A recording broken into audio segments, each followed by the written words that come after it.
କ'ଣ ଆପଣ କେଉଁ ଝିଅ ବା ବିବାହିତା ସ୍ତ୍ରୀକୁ ମନେ ମନେ ଭଲ ପାଉଛନ୍ତି କିନ୍ତୁ ଯେତେ ଚେଷ୍ଟା କଲେ ମଧ୍ୟ ତାକୁ ପଟେଇ ପାରୁନାହାନ୍ତି, ତାକୁ ନିଜର ମନ କଥା କହିବାକୁ ଡରୁଛନ୍ତି?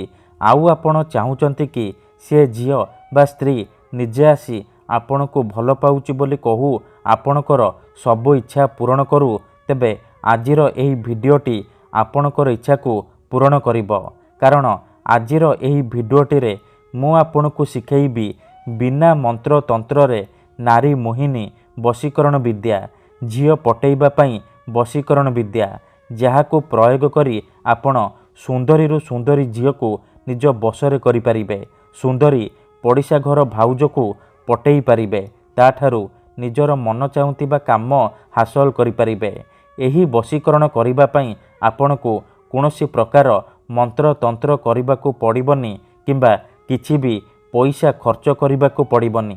କେବଳ ଯେଉଁ ଝିଅ ବା ମହିଳାକୁ ଆପଣ ବଶରେ କରିବାକୁ ଚାହୁଁଛନ୍ତି, କେବଳ ତାର ବାମ ପାଦ ତଳର ଅଳ୍ପ ଟିକେ ମାଟି ଆଣିବେ। ତାପରେ ଏହି ବଶୀକରଣ ଆରମ୍ଭ କରିବେ। ଆପଣ ଦେଖିବେ ସେ ଝିଅ ବା ମହିଳା ଯେଉଁ ବାଟରେ ଚାଲିକି ଯାଉଥିବ, ଆପଣ ତାର ବାମ ପାଦ ଯେଉଁ ଜାଗାରେ ପଡ଼ିଥିବ, ଆପଣ ସେଇ ଜାଗାରୁ ଅଳ୍ପ ଟିକେ ମାଟି କିମ୍ବା ଧୂଳି ଉଠେଇକି ନେଇ ଆସିବେ। ତାପରେ ଏହି ବଶୀକରଣ କରିବେ। ମୁଁ ଆପଣଙ୍କୁ କିଛି ପ୍ରୟୋଗ ବିଧି ଶିଖେଇବି, ଆପଣ ସେଇ ପ୍ରୟୋଗ ବିଧିକୁ ଠିକ୍ ଭାବରେ କରିଦେବେ। ତାପରେ ଦେଖିବେ କିପରି ସେହି ସମୟଠାରୁ ସେ ଝିଅ ହେଉ ବା ବିବାହିତା ନାରୀ ଆପଣଙ୍କର ଗୁଲାମୀ କରିବ। ଯାହା ଚାହିଁବେ ତାହା କରିବ, କୌଣସି ପ୍ରକାର ବାଧା ଦେବ ନାହିଁ। ରାତି ଦିନ ଫୋନ୍ କରିକି ଘରକୁ ଡାକିବ, ଆପଣଙ୍କର ସବୁ ଇଚ୍ଛା ପୂରଣ କରିବ। ନମସ୍କାର ଫ୍ରେଣ୍ଡସ୍, ଓଡ଼ିଆ ଫଣ୍ଡା ଚ୍ୟାନେଲକୁ ଆପଣମାନଙ୍କୁ ସ୍ୱାଗତ। ଯଦି ଆପଣ ନିଜ ପସନ୍ଦର ସୁନ୍ଦରୀ ଝିଅ ବା ସୁନ୍ଦରୀ ବିବାହିତା ସ୍ତ୍ରୀକୁ ପଟେଇବାକୁ ଚାହୁଁଛନ୍ତି, ତାଠାରୁ ନିଜର ମନ ମୁତାବକ କାମ ହାସଲ କରିବାକୁ ଚାହୁଁଛନ୍ତି, ତେଣୁ ମୋର ଆପଣମାନଙ୍କୁ ଅନୁରୋଧ କି ଆପଣ ଭିଡ଼ିଓଟିକୁ ପୁରା ଶେଷ ପର୍ଯ୍ୟନ୍ତ ଦେଖିବେ। ଅଧାରୁ ଛାଡ଼ିକି ପଳେଇଲେ ଆପଣ କିଛି ବି ବୁଝିପାରିବେନି। ପରେ ଆପଣ କହିବେ, ଗୁରୁଜୀ ଆପଣଙ୍କର ବଶୀକରଣ କାମ କରୁନି। ତେଣୁ ଭିଡ଼ିଓଟିକୁ ପୁରା ଧ୍ୟାନ ସହିତ ଶେଷ ପର୍ଯ୍ୟନ୍ତ ଦେଖନ୍ତୁ, ପ୍ରୟୋଗ ବିଧିକୁ ଠିକ୍ ଭାବରେ ବୁଝନ୍ତୁ। ତାପରେ ଆପଣ ଏହି ବଶୀକରଣ କରିବା ପାଇଁ ଯିବେ। କାହିଁକିନା ଏହି ବଶୀକରଣ ହେଉଛି ପ୍ରଚଣ୍ଡ ମହାଶକ୍ତିଶାଳୀ ବଶୀକରଣ। ଏହାର ପ୍ରୟୋଗ କେବେ ବି ଖାଲି ଯାଇନି। ଯିଏ ବି ଏହାକୁ କରିଛି ସଫଳ ହେଇଛି।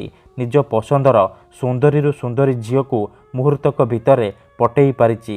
ସୁନ୍ଦରୀ ପଡ଼ିଶା ଘର ଭାଉଜଠାରୁ ନିଜର ମନ ମୁତାବକ କାମ ହାସଲ କରିପାରିଛି।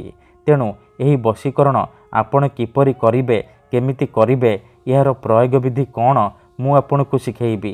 ଜାଣିବା ପାଇଁ ଭିଡ଼ିଓଟିକୁ ପୁରା ଧ୍ୟାନ ସହିତ ଦେଖିବେ। ବିଧିଟି ଜାଣିବା ପୂର୍ବରୁ ଯଦି ଆପଣ ଆମ ଚ୍ୟାନେଲକୁ ନୂଆ ଆସିଛନ୍ତି, ତେବେ ଦୟାକରି ଚ୍ୟାନେଲକୁ ସବସ୍କ୍ରାଇବ୍ କରି ପାଖରେ ଥିବା ବେଲ୍ ଆଇକନ୍କୁ ମଧ୍ୟ ଦବାଇ ଦିଅନ୍ତୁ, ଯାହାଦ୍ୱାରା ଆମେ ଯେଉଁ ବି ଭିଡ଼ିଓ ଅପଲୋଡ଼ କରିବୁ ସର୍ବପ୍ରଥମେ ଆପଣ ଦେଖିପାରିବେ ଆଉ ତାର ଲାଭ ପାଇପାରିବେ। ତେବେ ଚାଲନ୍ତୁ ଜାଣିବା ଏହି ବଶୀକରଣ ଆପଣ କିପରି କରିବେ। ମନେ ରଖନ୍ତୁ, ଏହି ବଶୀକରଣ ବିଧିକୁ ଆପଣ କେବଳ ଶୁକ୍ରବାର ଦିନ କରିବେ। ପ୍ରଥମେ ଆପଣ କ'ଣ କରିବେ, ଯେଉଁ ଝିଅ ବା ସ୍ତ୍ରୀକୁ ଆପଣ ବଶରେ କରିବାକୁ ଚାହୁଁଛନ୍ତି, ଦେଖିବେ ସେ ଝିଅ ବା ସ୍ତ୍ରୀ ଯେଉଁ ବାଟରେ ଯାଉଥିବ, ଆପଣ ତାର ବାମ ପାଦ ଯେଉଁ ଜାଗାରେ ପଡ଼ିଥିବ, ସେଇଠୁ ଅଳ୍ପ ଟିକେ ମାଟି କିମ୍ବା ଧୂଳି ନେଇ ଆସିବେ। ତାପରେ ଗୋଟିଏ କାଚ ଜାଗାରେ କିମ୍ବା କାଚ ବୋତଲରେ ଅଳ୍ପ ଟିକେ ମହୁ ଆଣିବେ। ତାପରେ ସେ ଯେଉଁ ମାଟି ଆଣିଛନ୍ତି, ସେ ମାଟିକୁ ସେ ବୋତଲ ଭିତରେ ଭର୍ତ୍ତି କରିବେ, ଯେମିତି ମହୁ ଆଉ ମାଟି ଏକାଠି ମିଶିଯିବ। ଏତିକି କରିସାରିବା ପରେ ସେ ବୋତଲକୁ ନେଇକି କୌଣସି ଏକ ବରଗଛ କିମ୍ବା ଓସ୍ତ ଗଛ ପାଖକୁ ଯିବେ। ଧ୍ୟାନ ରଖିବେ ଯେମିତି ସେ ବରଗଛ କିମ୍ବା ଓସ୍ତ ଗଛ ନଦୀ ପାଖରେ ଥିବ ବା ନଈ ପାଖରେ ଥିବ। ଆପଣ ସେଇଭଳିଆ ବରଗଛ କିମ୍ବା ଓସ୍ତ ଗଛ ପାଖକୁ ଯିବେ। ତାପରେ ସେ ବରଗଛ ବା ଓସ୍ତ ଗଛକୁ ଆପଣ ମୁଣ୍ଡିଆ ମାରିବେ ଆଉ ନିଜର ମନ କଥା କହିବେ। ଏତିକି କହିସାରିବା ପରେ ଆପଣ କ'ଣ କରିବେ, ସେ ବୋତଲକୁ ସେଇ ବରଗଛ ବା ଓସ୍ତ ଗଛ ମୂଳରେ ରଖିଦେଇ ଚୁପଚାପ ଘରକୁ ଫେରି ଆସିବେ। ଗ୍ୟାରେଣ୍ଟି ଦେଉଛି, ଏତିକି କରିକି ଦେଖନ୍ତୁ, ସେ ଝିଅ ହେଉ ବା ନାରୀ ଆପଣଙ୍କ ବଶରେ ହେଇଯିବ। ଯାହା ଚାହିଁବେ ତାହା କରିବ। ଧନ୍ୟବାଦ।